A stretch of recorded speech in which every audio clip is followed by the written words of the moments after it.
comment on le perçoit dans notre vie.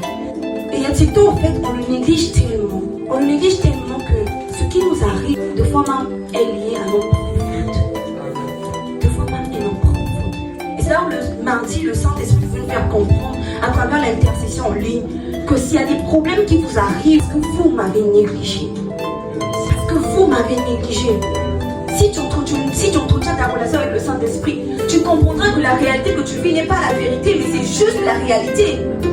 C'est la réalité de maintenant, mais ce n'est pas la vérité. Dieu ne t'a pas appelé à vivre cette situation. Dieu ne t'a pas appelé à souffrir ainsi. Dieu ne t'a pas appelé à regarder aux problèmes, avoir une vie d'inquiétude, avoir cette vie de peur. Non.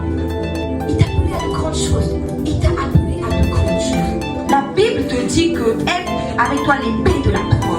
C'est parmi les armes spirituelles. Mais il te parle aussi de la ceinture de la vérité. Et autrefois, les guerriers, quand ils mettaient, où est-ce qu'ils mettaient leur épée? C'est au niveau de la ceinture. C'est au niveau de la ceinture. Quand tu as la ceinture de la vérité, avant même que tu puisses parler, avant même que tu puisses voir ce que tu dois prononcer, tu as d'abord la vérité de ce que tu dois prononcer. Tu comprends d'abord la parole que tu dois dire à ce moment. Et à ce moment, tu comprends d'abord, je prie tout par celui qui me fortifie. Tu as d'abord la vérité de je prie tout par celui qui me fortifie. Et quand tu dis je prie tout par celui qui me fortifie, à ce moment, je prie tout par celui qui me fortifie, a de l'impact.